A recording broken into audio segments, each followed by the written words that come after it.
what is Prophet, aka Ced Watson, representing all the cast offs worldwide. You don't know what a cast off is? A cast off is being who you are, even when it's unpopular, when your thoughts and what you stand for is different than the crowd. You are a cast off, and guess what? This is my first YouTube live in 2026. And if y'all know, I've been banned and blocked and taken off all off of these social media streets because of my ideas, my thoughts, and giving my freedom of speech. But guess what? Even though you can say what you want to say, there's always consequences to saying what you want to say. But I appreciate everybody taking the time to tune in. And I'm going to start this off with our 7 principles. Principle 1, put God first. Principle 2, the golden rule, doing to others as you want done to you. Principle 3, we reap what we sow. Principle 4, self-accountability. Principle 5, step in faith. Principle 6, unity. And principle 7 is self-accountability. But before we get started with this YouTube live show, and I got a lot to talk about, man, I'm going to leave y'all with something that impacted my life. And the quote is, it ain't even no quote, it's just a statement to live by for real. Man, you gotta do what you know you need to do, no matter how you feel and no matter how everybody else feel. And what I mean by that is like, when you got a goal, when you got a dream, a lot of times you don't feel like doing what you know that you should be doing. Sometimes you just might be like, I'm tired, I don't feel like doing it. Or I want to take this day off. Or you on a diet and I just want to eat this. I don't feel like not eating today. I don't feel like working out. But sometimes you have to do what you know you should be doing regardless of feelings. And sometimes it's a decision we know we need to make, but we won't make it because somebody else might feel a certain way about it. And so I know I need to go to bed, but this girl want to talk on the phone all night. And so I'm going to talk on the phone to make her feel good at the expense of my dreams, at the expense of me being tired at work. And that's our downfall a lot of times, acting on our feelings, whether it's our own or caring how somebody else feels. So a lot of times we have to do what we know we should be doing, regardless of how we feel. And I was watching this Kobe Bryant motivation, right? And he said he got up at 4 a.m. and started working out at 5 a.m. He already had his contracts and stuff like that. He already had $300 million, league MVP, 3 championships at the time.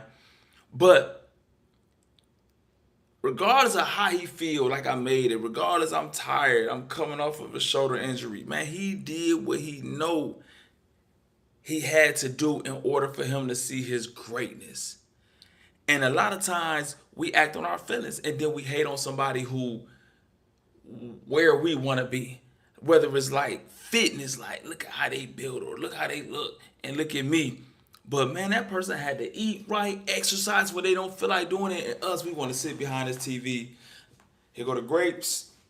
Here go the chips. And I worked hard, I deserve these chips. And we eat what we want and don't do what we know we should be doing. And a lot of times we don't get the results going on feelings. But so I watched this Michael Jackson movie the other day. I took my One Us basketball team to go see the Michael Jackson film. And I took them because greatness translate in everything. Because it's the same principles. You got to do what you know you should be doing even when you don't feel like doing it. That applies in basketball. That applies in business. That applies in music. Every aspect of life. And so I'm trying to teach these young boys who I got to call, hey, you coming to practice? Or we got a game in the morning, they still sleep. And I'm saying the people who make it to where they want to be, they already up training before coaches call. And so Michael Jackson, as a very young boy, his dad was on him. Man, you gonna be in there, oh baby, give me one more chance. Do do do do do, oh baby. He do it wrong, Joe Jackson whooping him. And Michael, he crying. And so it might be harsh, but man, I'm telling you, man, to be great, man, it's ugly. It's an ugly price to greatness, and a lot of times as kids, we can't push ourselves to the greatness because we don't know. And that's why when you see people who make it successful, it's an adult who is a dictator in their life, pushing them beyond their limits, and then they set up habits so when they get older, it's already automatic where they just could achieve. And so Joe Jackson was on Michael Jackson. Do it over. Same thing. And they doing the same thing over and over and over all day. So while other kids playing with Legos, the movie show, man, Joe Jackson had them, he had them really setting up habits. And then that habit turned into just normal greatness, and then they end up getting a deal with the Jackson 5, and then the brothers slacked off. They started getting in the girls' party, and Michael Jackson wrote all his goals out. I want to be the best move. I want to be the biggest star in the world, biggest musician ever.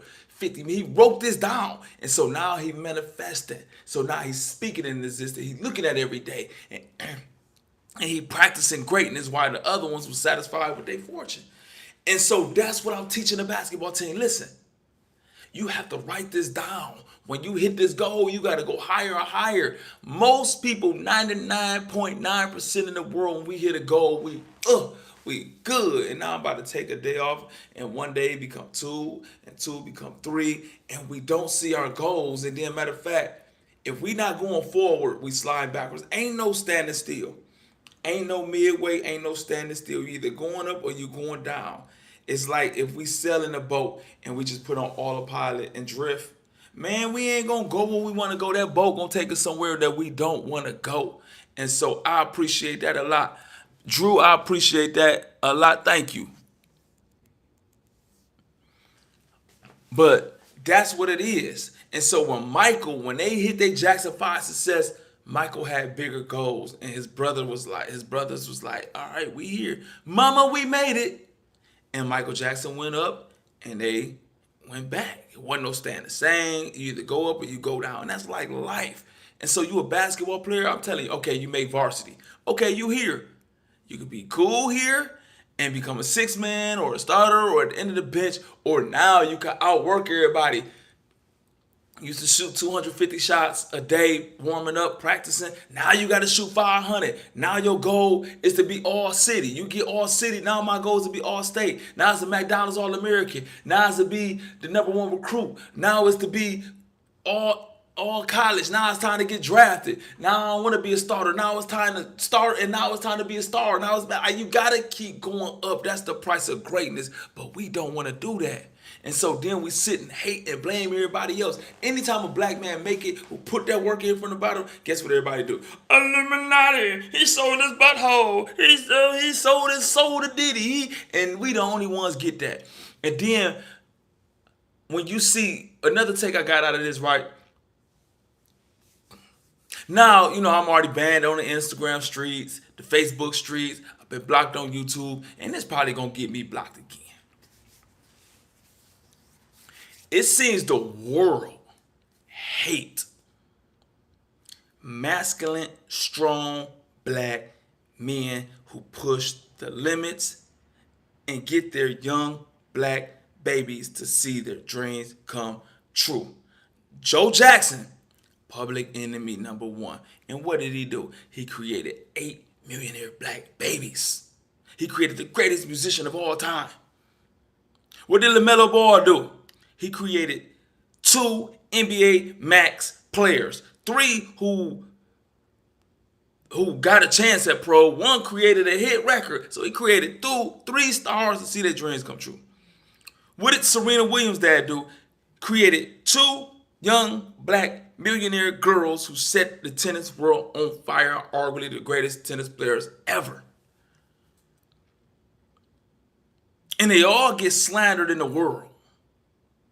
They all get slandered. But we appraise. I ain't gonna get banned on these YouTube streets. I'ma follow the rules. But we praise weakness, right? So I just seen Michael Beasley doing an interview with Club Shay Shay on there.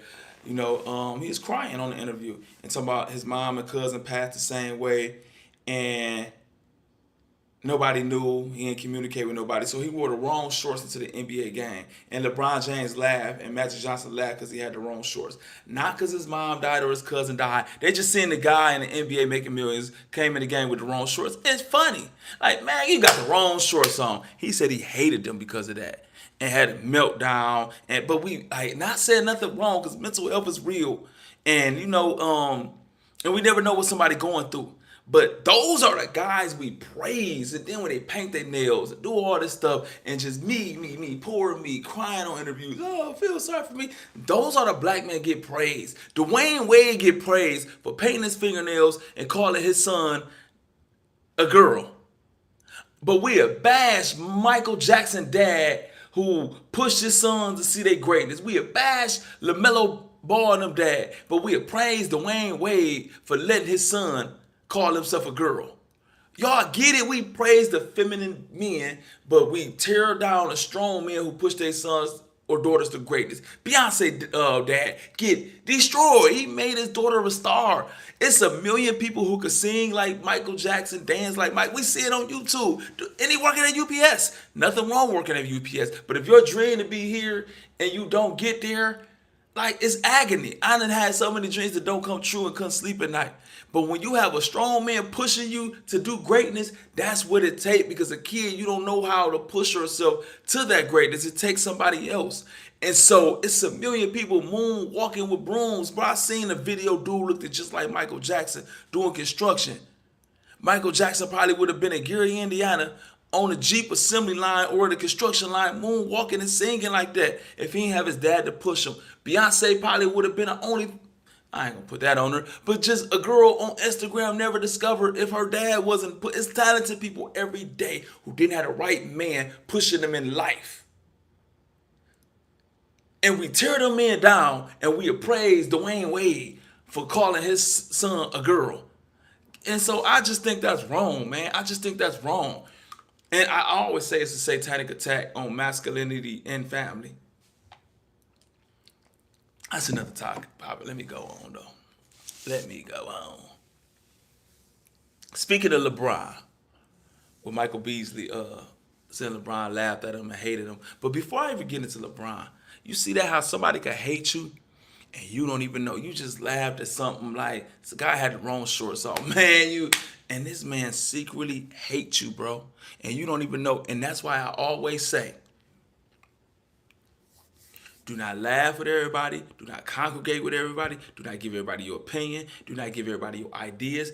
Keep your circle tight and high and bye to everybody else. It's people who out here really demonic and the devil got their mind, their spirit, their soul. And anything you say is going to get twisted in their demonic mind. And so you could give a compliment. They take it as an insult. They secretly hate you. And you think they're your friend. You bring them over and they throw little monkey wrenches in your program. They leak stories on you. They tell lies, spread rumors to tear you down because they secretly hate you. But they're not going to say they hate you. But they secretly boil inside over something that you don't even know you did, and it might be something so small, but it might be the biggest thing in the world to you, and this person did tore your whole life down, and you don't even know why. Like, what I do to you? That was your secret enemy. Man, keep your circle close. The people who like-minded, who ain't all thin skin and had these secret resentment, man, cherish them. All them other people, bro, hit the deuces. Joe Jackson said something so real to Michael Jackson. He said, Michael,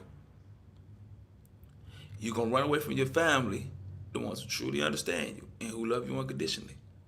And you're going to surround yourself with a whole bunch of yes men. And that was like a prophecy. And that's what Michael Jackson did. And guess what? A yes man doctor who was in it for the money would shoot him up with Provol, whatever that drug called, that put you in medical-induced coma. And that was the death of Michael Jackson.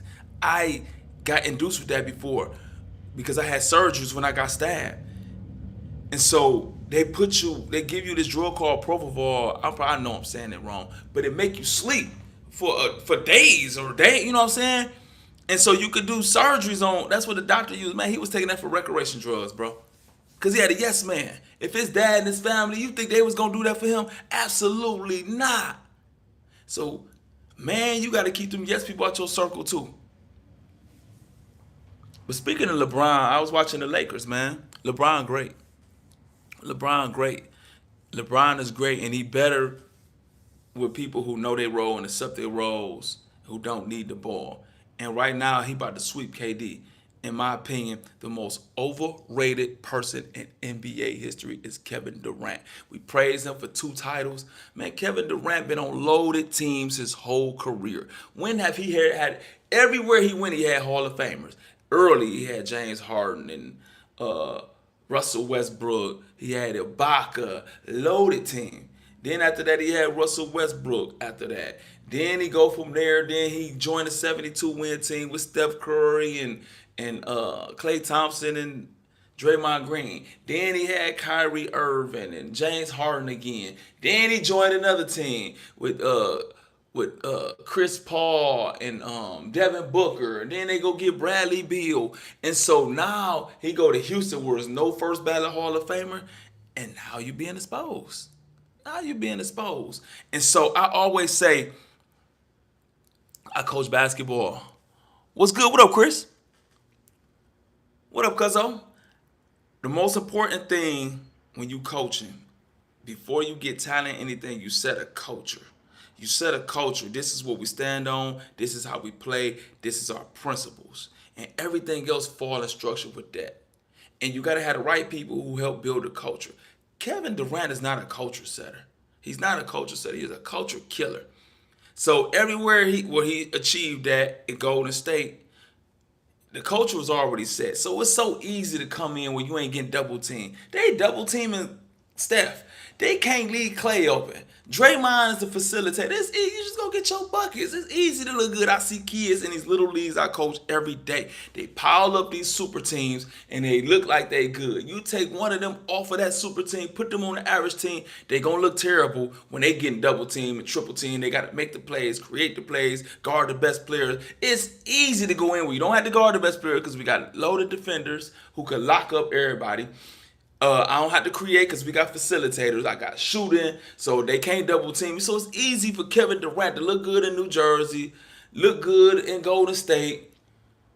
Now you don't have no shooting. Now you gotta be LeBron. Now you gotta go see what these superstars had to do their whole career. And so when we start talking about top 15 and all that, he overrated. He's a great 7-foot scorer. But besides that, man, KD is overrated. He gonna tear down your locker room. I coach kids. It's so many kids I gotta cut who got talent, but their attitudes is terrible, and they would tear down your culture. Kevin Durant in there with burner accounts, dog and teeth, that tear down culture, bro. And so, in my personal opinion, Chris Webber, Jermaine O'Neal are the 2 most underrated people in my lifetime who I've seen. They carried franchise. Chris Webber's a champion. The referee went to jail for cheating in Sacramento King. And Indiana Pacers was Tayshaun Prince chased down, blocked from Reggie Miller away from going to the finals, which they had to beat the Lakers. They are so underrated. And KD is the most overrated, bro. How many times you gonna get put out the first round, get locked up? The rings. That's what the sports fans gonna say, but it's a team thing to win rings, man. So, but speaking of LeBron, right? See, this how I could give perspective. Like, I could see the good in somebody and still give a critique. A lot of times people will pee in our face and tell us it's raining and we'll believe it just because we like that person. Or it's a person we don't like and they can't tell us nothing because we so caught up in the messenger and not the message. See, I just gave LeBron props. But this is why I disagreed with LeBron when he said we should move Memphis Grizzlies to Nashville, right? Memphis is a predominantly black city and is very poor. Sports teams bring a lot of revenue into cities and they provide thousands of jobs. Somebody got to fix the toilets. Somebody got to do the electricity work. It's concession stands. Somebody got to sell the chips. Somebody got to clean the floors. Somebody got to clean the aisles. Somebody got to be security. And so when you move a franchise, those are a lot of jobs in a black city, which is probably a whole bunch of black people. So we going to move that to a predominantly white rich city and killed the economy of Memphis. And that's where I say, LeBron, bro, you lost touch, bro. You've been rich way too long where you really lost yourself. You really lost yourself. And so when you don't think about it like that, you like, wait, timed out, bro. Like, you timed out for real. On the golf course, they're moving to Memphis. Like you that removed that you want to kill all these black jobs because you don't like the hotel? Man, when have we became that? When have we became that bougie minded? A song that bring back strong memories for you. Um, I don't know, but y'all get what I'm saying? Like, I never want to be that far removed where I'm thinking about I'm gonna lose all these jobs because I need a 10-star hotel. Like, come on, you only go there 2 times a year, man. Unlame yourself, man. Like, goodness gracious, man. Like, golly. And what really killed me is with somebody that detached from the people. But then there's all this blackety black stuff with anything like it's gonna get headlines. The Black Lives Matter, blackety black, and just talking that, bro. But you would say like, just talk black, live white, and think green, and that's what they do. And so I just don't like it, man. I just don't like it. I just don't like it, man. I just don't like it. I never want to. I don't care if I had 20 billion. I will pray to God every day. Keep my spirit humble, bro. Like, let me understand it's people just like me who need my help. And Father God, please work through me. And that's when we get so detached from God that we become gods in our own mind and we get detached to the people that God might have called us through for our own comfort. I want my $1 million cookies in my hotel room with my whatever he drink, is it whiskey or wine? With my wine, and you know what I'm saying, like and my $10,000 hooker and just all that stuff like that. And I want to paint my nails. Let me get my facial and my massage and my pedis and my manicure. I don't like this hotel. They don't give pedis. They only give manicures. Like, they only got $300 hookers and not $3,000 hookers. You know what I'm saying? And so now because of that, it make you a little uncomfortable. You want to move a whole franchise and lose thousands of jobs? Like, man, that is so weak to me. That is so weak to me. Man. Y'all, man, am I tripping? Like, because I can't be tripping. I could, listen, and I'm banned from Instagram, Facebook, all that. So if I'm tripping, let me know. Let me know. But that's what I think. And then we so far from reality, right? This right here, I know y'all gonna disagree with me. Y'all gonna strike my page from this. Right. I already said I believe it's a satanic attack on family. Because I believe when you got a strong man and a great woman and they come together and raise children together in a great household, put God first, you have a great household. You have great households and you got multiple families raising kids like that, you have a great block. And you have great blocks, you have great communities. Great communities have a great city. Great cities like that, we have a great state, great country, great countries. We have a great world. But it starts with the home. But what Satan want to do? We don't want a great world. We want chaos. So I make the man a weak weasel. And he out the household. Now a woman trying to teach a man how to be a boy how to be a man. And now the balance is all off. And now we got chaos everywhere. And the little boy want to be a girl. And just everything. Like, it's just, it's a satanic attack on the family. And another thing I believe Satan using, and I know y'all gonna hate me for this, but dogs. Dogs. Now let me tell y'all why. Because I know y'all like, oh, a dog? I love my dog. But I'm gonna tell y'all why I believe dogs is a satanic attack on family. Because Satan was after power. He wanted to be God. And I believe we don't want any critique. We don't want any disagreement. We don't want any back and forth. We want to be gods. And how can we be gods? By telling a dog what to do. You tell a dog to roll over, he gonna roll over. You ain't gonna tell a person to roll over, they gonna roll over. And so we become gods to dogs. Dogs are, oh, they are loyal. Dogs ain't loyal. Dogs are loyal to whoever feed them. How is a dog loyal that you could take this dog puppy who she didn't birthed, and you could take it and sell it for $50, and she gonna be all right with it long as you're feeding it.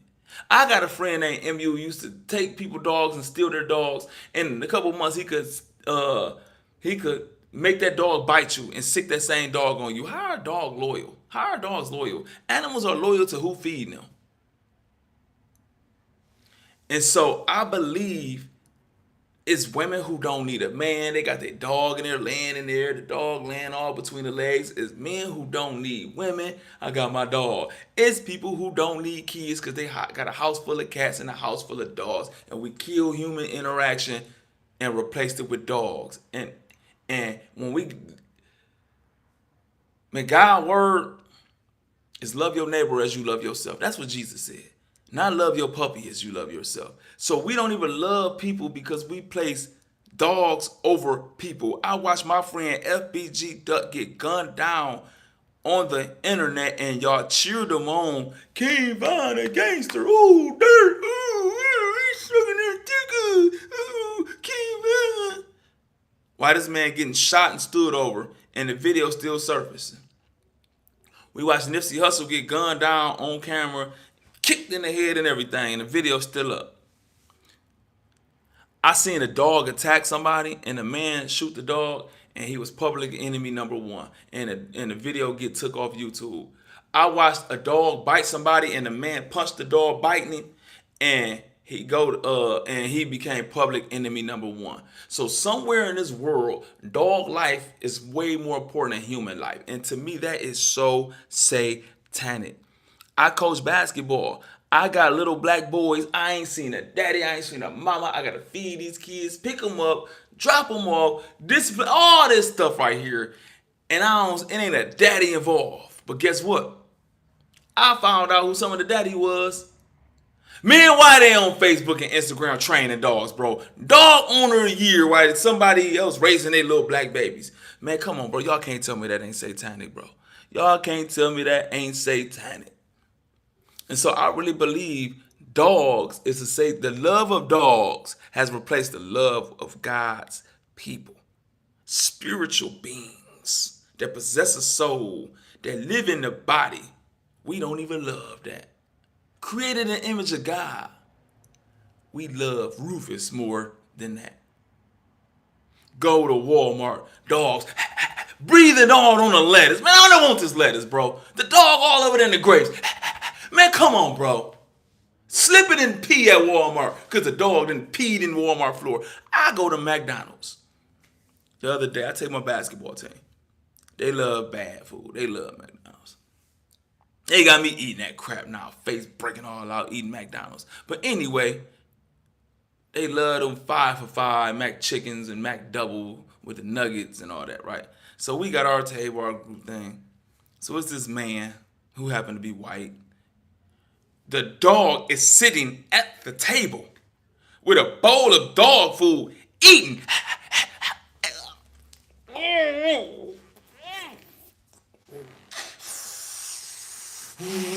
Musa burnt my soul, bro. Oh my God, it made me so mad. But the dude was homeless. And so one of my kids like, oh, say, look at that dog. I said, leave that man alone, bro. He might shoot this whole McDonald's up and kill himself. He looked like that type. So he said, yeah, ignore my dog. I need it. It's a service dog because of my what did he say? Post-traumatic stress. So I have a dog. Not because you blind, but you got PTSD. Man, so I got a dog that's eating on a McDonald's table where there's food at. The dog was nasty looking. He didn't even have hair on his butt. The dog had a patch missing from his butt, like sitting on, breathing on the food, barking like, ugh. I said, man, get our food and go. And then he was like, hey, don't say that. He talking to my team. Hey, don't say that. And they said, say what? The N-word. They like, nobody said the N-word. He said, you said nigga. I was in the military. I don't like that word. What you in the military got to do with the N word? And you just want to say nigga, bro. That's the type of stuff I deal with on a daily basis. Though. Like just stupid stuff. Like stupid stuff like that.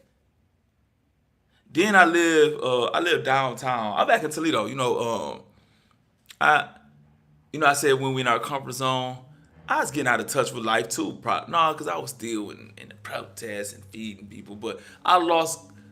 I had to come back to my neighborhood, the South Side. I'm coaching kids all in Atlanta. I'm feeding homeless and feeding people and doing all this community work, neighborhood prayer all in College Park, while my friends' kids getting gunned down on the South Side. Man, Prophet, go back to your neighborhood. Messengers are raised and not sent, bro. What bring pain to your heart is what God has qualified you to heal. And everybody God sent somewhere, he sent them to a specific place. Man, my mission and my specific place is right here. Everybody do the South Side of Toledo. And so let me go back to the Frederick Douglass Center. Let me go back to Belmont and do my prayers and stuff like that. So I'm back in Toledo, right? So I live downtown. I live downtown by the Mud Hen Stadium. And so y'all, anyway, I ain't gonna get into that. I can't get my page struck. So anyway, I'm on the elevator. It's this little guy. He got a dog. The dog's so fluffy. I'm talking about like he get groomed every day, bro. Like it just look amazing. The dog like a teddy bear, but the dog jumping on people. The dude act like Pee Wee Herman. Oh, he's friendly. He's friendly. Oh, hey man, get this dog off of me, dude. I got groceries in my hand. I don't want no dog jumping on me. I'm getting that hair all on me. Get your dog off of me, dude. Oh, it's just pet him. He's just friendly. He's excited to see you. Hey man, get your dog, bro. I don't care about no dog.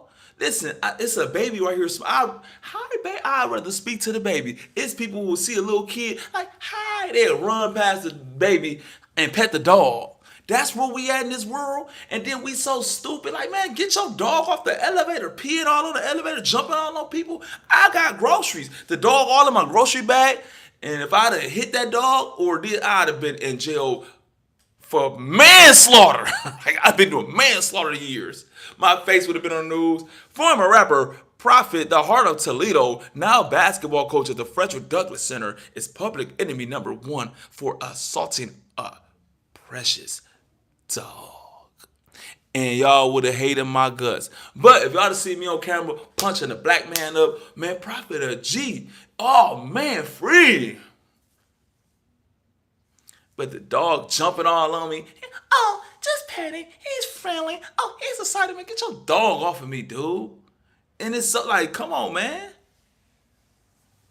So sick of dogs. But it ain't the dogs. It's not the dogs. Don't get it twisted. It's not the dog. It's the people who place puppies over people. And that's what I don't like.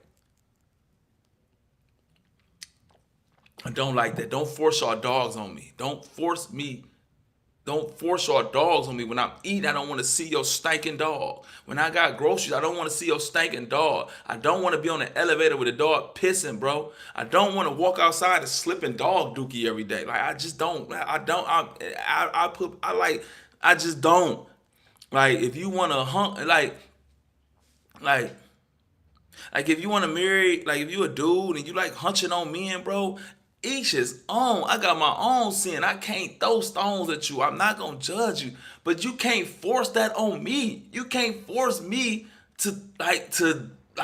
You can't force it on me. I don't for. Listen, go. Like it's cool. It's cool. I ain't gonna judge you. I ain't like none of that. But you cannot force what you believe on me. Like I believe in Jesus, right? I believe in God, and I accepted Christ as my personal Lord and Savior, right? I'm not going to beat it over your head. If you're not a believer, I'm not going to tell you wrong and force it on you. I'm not. So don't force your sword fighting on me. You see, that's what be getting me banded right there. Don't force the sword fighting on me.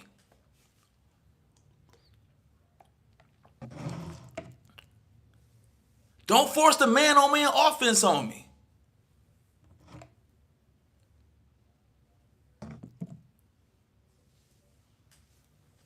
Let me get off of this topic before I be banned on here. All right, man. But anyway, let me get to the Pooh Shiesty thing, robbing Gucci Man. Pooh Shiesty robbed Gucci Man to get out of his contract, right? So, I have multiple thoughts on there and different perspectives. One, once you leave the streets and once you're doing business and once you're a married man, leave them criminal niggas alone, bro. Leave them street criminal niggas alone. Everything in their mind is street and criminal and getting over. And if you ain't really ready to kill these people, bro, just stay away from them because you gonna lose every single time. Like I'm doing basketball and I'm bringing these criminal niggas in to coach kids and even paying them for this stuff. And everything is like a get over mentality. Like now they trying to steal the kids and get funded on the side. Just always some criminal. I just said, leave these niggas alone. Like, just everything, man. So when you ain't in the streets no more, leave them street niggas alone, bro. I'm dead serious. Like, leave them criminals alone. Because it's gonna come back. You ain't even I know somebody who changed their life around, got married, got hit with some financial hard times, and they get back in the streets, and somebody go upside their head and steal a whole bunch of money from them. You don't got no business to be back in the streets because you have to kill them to set an example or anybody or everybody else gonna take from you. And you don't want that lifestyle. You 40 now, married and all this. So just stay out the way. Once you get married, man, get away from the streets, bro. Not saying get away from the ghetto and helping your people, but I'm talking about criminal activity. Man, Gucci was infatuated with the Memphis criminals and everybody. Whatever you do, it's not gonna be enough. It's not gonna be enough. All your artists dead or go to jail, and now they blaming you, man. Just, bro. And from the Pooh Shiesty side, who was Pooh Shiesty before Gucci, man? This man helped make your dreams come true. But that's what they do. Whatever you do to them niggas, it ain't gonna never be enough. It ain't gonna never be enough. But then I understand Pooh Shiesty. If he ain't getting paid what he should be. Because right now, I do so much, and I'm dealing with people who robbing me blind, bro, and then smiling on my face and killing me with a pen, and I'm thinking, you really a buster. And I really want to hurt you playing without, like, jipping me out of a lot of money. And so I get it. I get it where you be like, you want to play with me? Okay, I will show you. You want to rob me? I'm going to show you what real robbery is for playing with a real gangster. So I get that point of view. But I can't do that, bro. I'm a dad. I'm a dad. I'm a dad now. You gonna call the police. So I get it. I get both perspectives, but Gucci, bro, let it go with the street niggas, bro. Go be a husband. Go make your own music. Forget signing them niggas, bro. Rappers are busters. P.I., the most ungrateful. Two of the most ungrateful people in the world, rappers and basketball players. It's an arrogant selfishness that come with it. And no matter what you do, it's never going to be enough to please them. And as a coach, you never going to get credit. It's all more and more and more. Me. As an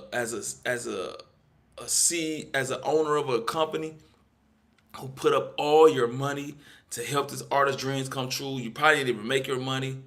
But when they see a little fame and you probably make a little bit of your money back, they like, huh? You made that? Nigga, I ain't made my money back. I took a loan on my house to give you promotion. And they don't see that from the side. They don't see that from the side. Like the artists on it, they just me. And just dealing with busters. So that's my take on the Gucci Man Pooh Shiesty thing. And then the Vlad TV thing remind me of the same thing too. Like, Boosie, where else you gonna get $40,000 to sit and talk for an hour? Where else you gonna get? You get that to go rap and gotta go travel, get on stage, people might want to shoot you or kill you. You sitting in your house and making $40,000 to talk for an hour. You pressing this man for $5,000 because somebody else got paid that amount. And that's that pocket watching stuff, right? And I know Vlad feel bad, like I could have been making this with Charleston White, but you told me don't do nothing with Charleston White, and I cut my hand off to help you, for you to turn around and pocket watch somebody else and say you need more. And so that's why you keep your inner circle tight. Everybody else's business is high and by. Vlad, Boosie's not your friend. He's not your friend. You keep your circle. and you deal with them people from a distance. All right, oh no, you don't like this person? Okay, that's between y'all. I'ma still interview you. This is my business. This is how I feed my family. This is my dream. I don't care how you feel. So you did cut that off, and then he want more, so he don't want to deal with you and bash you. Hey man, next time just keep it business, bro. Keep it business. Keep it business, Vlad. Keep it business. Dealing with them criminal niggas, bro. Whatever you do ain't enough. They want more, more, more, more. Like,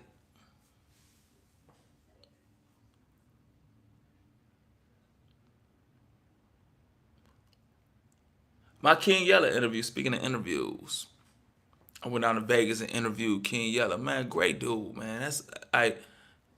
That's my guy, bro. And I say this, manifesting is real. I had a vision board and I wrote down the King Yella interview. It's gonna be my first interview for Ced Watson TV. And it really came true. We speak things and think things to existence. I just spoke some things into existence that's harmful for me recently. And it wasn't even true. I'm just saying something, just talking. And it came true and really hurt me.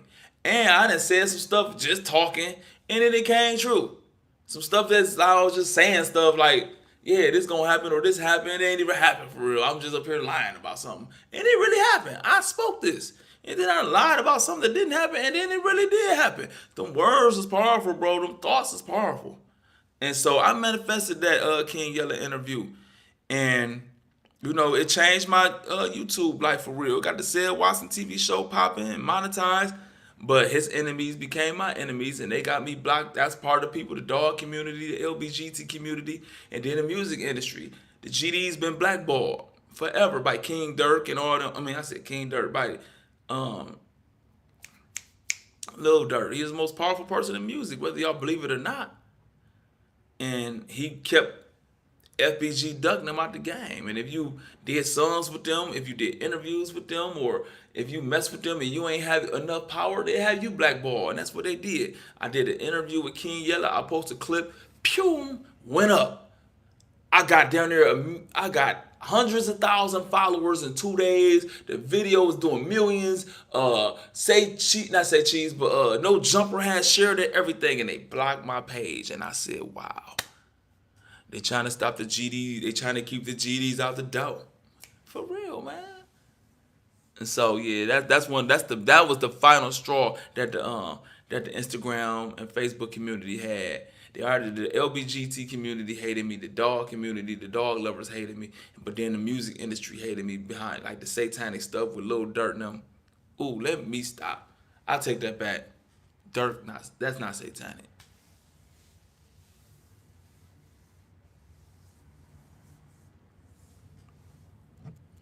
But let me get off that King Yella's part. I get banned again on these YouTube streets.